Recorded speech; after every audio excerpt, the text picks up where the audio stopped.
Assalamualaikum warahmatullahi wabarakatuh. Perkenalkan, saya Efriko Yopaneri dari Prodi Komunikasi Penyiaran Islam, ingin menyampaikan sejarah hadis pada masa Rasul, sahabat, dan tabi'in.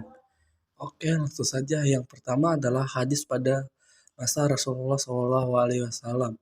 Hadis pada masa Nabi dikenal dengan al-sir, al-wali, wa al-takwin, yaitu masa turun wahyu dan pembentukan masyarakat Islam.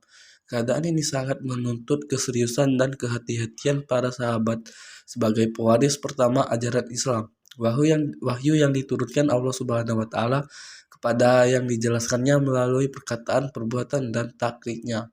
Sehingga apa yang didengar, dilihat, dan disaksikan oleh para sahabat merupakan pedoman bagi amaliyah dan ubudiyah mereka. Kebijaksanaan Rasulullah SAW tentang hadis ketika Rasulullah SAW masih hidup. Sikap dan kebijaksanaan beliau tentang hadis ialah sebagai berikut. Rasulullah SAW merintahkan kepada para sahabatnya untuk menghafal, menyampaikan, dan menyebarkan hadis-hadis. Adapun dalil yang menunjukkan perintah ini yang artinya sebagai berikut. Dan barang siapa ceritakanlah daripadaku. Tidak ada keberatan bagimu untuk menceritakan apa yang kamu dengar daripadaku. Barang siapa berdosa pada diriku, hendaklah dia bersedia menepati kediamannya di neraka. Hadis Rasulullah Al-Bukhari dan Muslim. Ada 3 cara Rasulullah SAW menyampaikan hadis kepada para sahabatnya, yaitu 1. Menyampaikan melalui majelis taklim, 2. Melalui para sahabat tertentu, 3. Melalui ceramah atau pidato di tempat terbuka. Oke, materi yang kedua adalah hadis pada masa sahabat. Periode kedua sejarah perkembangan hadis adalah masa Khulafah Rasyidin, Abu Bakar, Umar bin Khattab, Utsman bin Affan, Ali bin Abi Thalib, yang berlangsung sekitar 11 Hijriah sampai 40 Hijriah. Pada masa ini juga disebut dengan masa sahabat, karena pada masa ini perhatian para sahabat masih terfokus pada pemeliharaan dan penyebaran Al-Quran. Maka periwayatan hadis belum begitu berkembang dan kelihatan berusaha membatasi. Oleh karena itu, pada masa ini, para ulama dianggap sebagai masa yang menunjukkan adanya pembatasan periwayatan. Pembatasan penyederhanaan hadis yang ditunjukkan oleh para sahabat dengan sikap kehati-hatiannya menggunakan 2 jalan dalam meriwayatkan hadis dari Nabi Muhammad SAW, yaitu periwayatan lafahi adalah periwayatan hadis yang redaksinya atau matanya persis seperti yang diwujudkan Rasulullah SAW, dan hanya bisa dilakukan apabila mereka hafal apa benar yang disebabkan Rasulullah SAW. 2.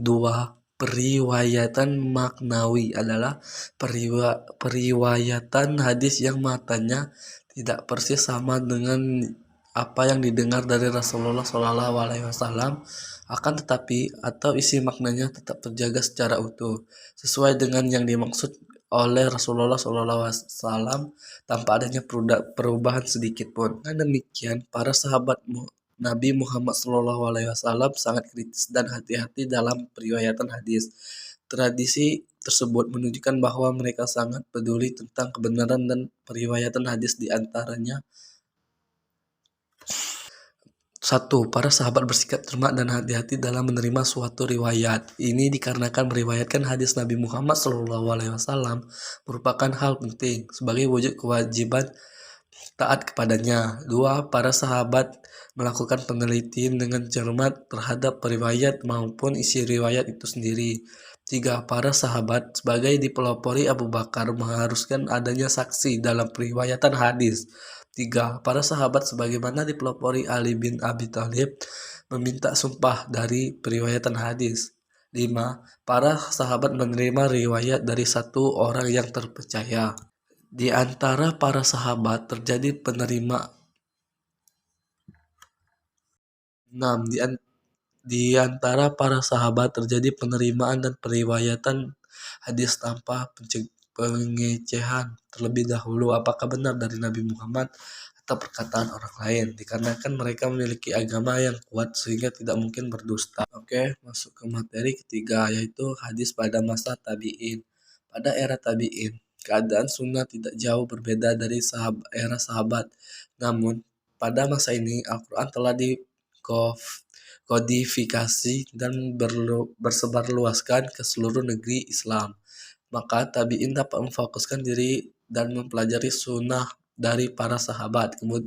Kemudahan lain dan diperoleh tabi'in karena sahabat Nabi Muhammad SAW telah menyebar ke seluruh penjuru dunia Islam, sehingga mereka mudah mendapatkan informasi tentang sunnah. Perkembangan pembukuan hadis pada masa ini ada 3 bentuk, yaitu sebagai berikut. Yang pertama, musnad, yaitu menghimpun semua hadis dari tiap-tiap sahabat tanpa memperhatikan masalah atau topiknya. Tidak berbab seperti fikih dan kualitas hadisnya ada yang sahih, hasan, dan dhaif. 2. Al-Jami, yaitu teknik pembukuan hadis yang mengakumulasi 9 masalah, yakni akid, hukum, perbudakan, adab makan minum, tafsir, takrik, dan sejarah, sifat-sifat akhlak, fitnah, dan sejarah. 3. Sunan, yaitu teknik penghimpunan hadis secara bab seperti fikih, seperti bab memuat beberapa hadis dalam satu topik, seperti Sunan An-Nasa, Sunan Ibnu Majah, dan Sunan Abu Daud. Di dalam kitab ini ada yang sahih, hasan, dan dhaif, tetapi tidak perlu dhaif seperti hadis mungkar. Oke, baiklah itu saja penyampaian dari saya. Kalau ada yang salah, kurang, saya mohon maaf. Kepada Allah saya mohon ampun. Wassalamualaikum warahmatullahi wabarakatuh.